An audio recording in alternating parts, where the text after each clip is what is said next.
continues, I think, to remind us of why this next 2 weeks is just so critical and so vital to make sure that we retain some progressive tradition, independent tradition in the city and county of San Francisco.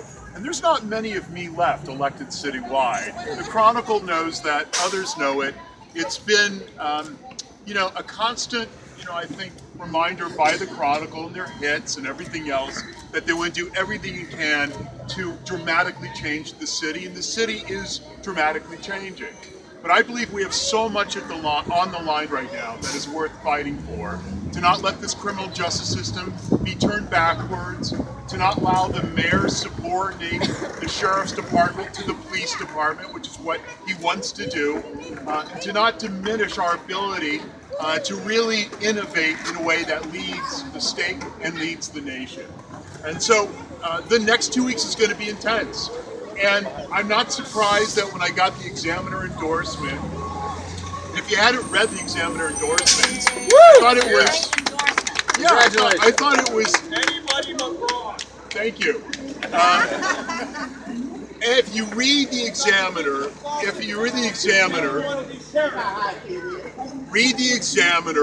you will see not only a smart analysis about the future of San Francisco politics, but the problem also with City Hall and the mayor.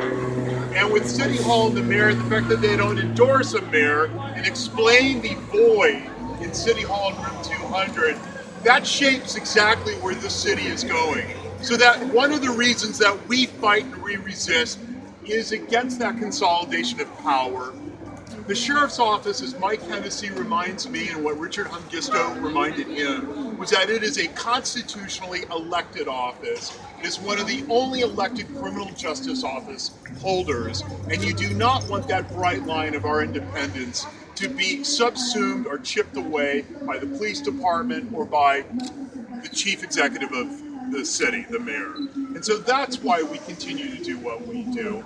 It is really to continue to demonstrate the amazing work, like, yes, what Art talked about, getting the Harvard Award, first jail system in the country, to reduce the visiting age from 18 to 16. That wasn't some cavalier move. It was because we believe in trying to reunify children of incarcerated parents, which there's such a high percentage of in prisons and jails, and to make sure that we can help them improve their lives so they're less likely to return or less likely to be implicated in the criminal justice system. Yeah. I mean, we're doing the kind of reforms that even more conservative counties are coming to us and saying, hey, we see what you're up to, we see what you're doing, we would also like to adopt, some of the best of what you have to offer. And that is really, I think, an affirmation and a testament of the good work that the people of the Sheriff's Department is doing.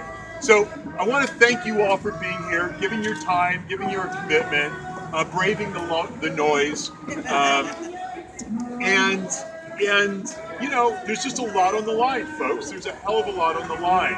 And when you see the paper of record, which is more of a tabloid newspaper, really kind of come at you with the kind of really unsubstantiated hits, and they don't print retractions when we ask them to. There's been a number of times they don't print retractions, and they should have when we've proven when they're wrong. Just shows how you have to continue to just go forward and assert ourselves against that level of really ignorance and that just level of atrocious behavior for what we like to believe is a world-class city.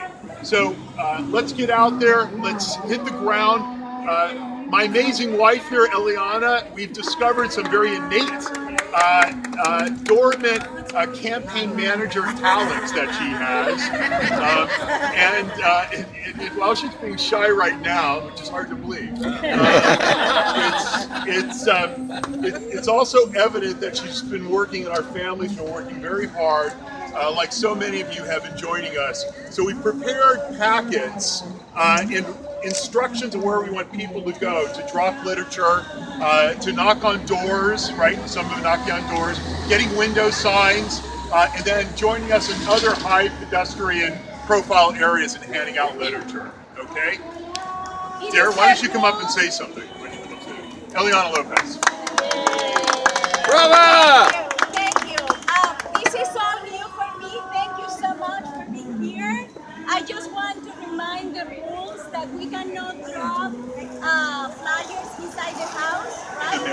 in the mailbox. We don't not do that. We have to knock the door and give that to the people. And also we have window signs. So you ask the person if they want to put the window signs. You can't put them in the door though, not in the mailbox. Okay. Yeah. Okay. These are flyers today. Door hangers are coming in this week, a whole batch, and we have a whole other system. But we want people to get these signs, that these little ones on your stick, in their windows. This is a good crowd, but we've got a big city to cover. We're being strategic about what precincts we're targeting. There will be maps. And some of them will be lists. You're only going to those addresses that are on the list that we've qualified. But getting signs in people's windows, if you know people that can put signs in their windows, take some signs, okay? And then get in their windows. And if you can, sign up every single morning, every single afternoon. We are hitting the streets at BART stations, prime time in the morning, prime time in the afternoon. So get out the vote, now begins. If anybody's going to the Potrero Hill Festival, there will be a contingent of us going to there as well too. And then if you want to just like hit any other sort of pedestrian, well-traveled areas, let us know and we'll suit you up. If you're hungry, bagels, coffee, water, just meet the campaign office over there. Any questions, anything? I'm sorry? 2 days left. Thank you. October 18th. 19th. So if you're not registered to vote, you want to register people, we have voter registration forms in the campaign office. There might be some here too, but we'll equip them with you. 2 more days.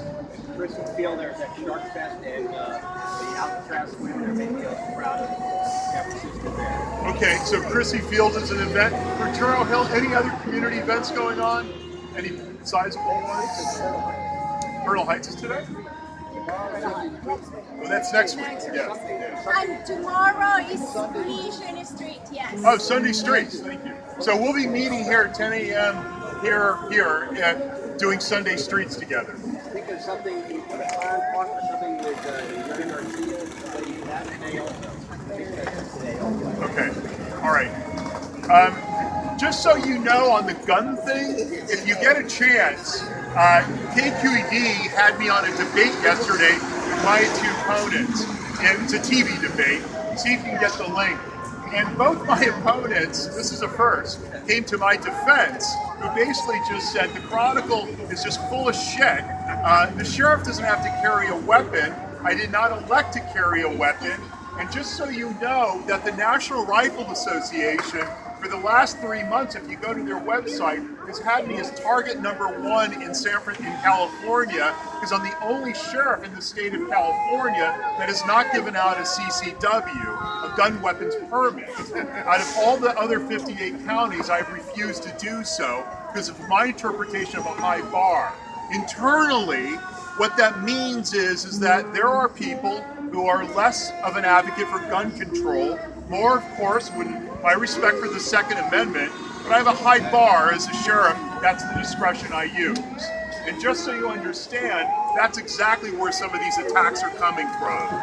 When we call the Chronicle, and my opponents at the debate are saying to them, the sheriff does not have to do anything of what the Chronicle is saying or what others are saying, but the Chronicle will not print a retraction.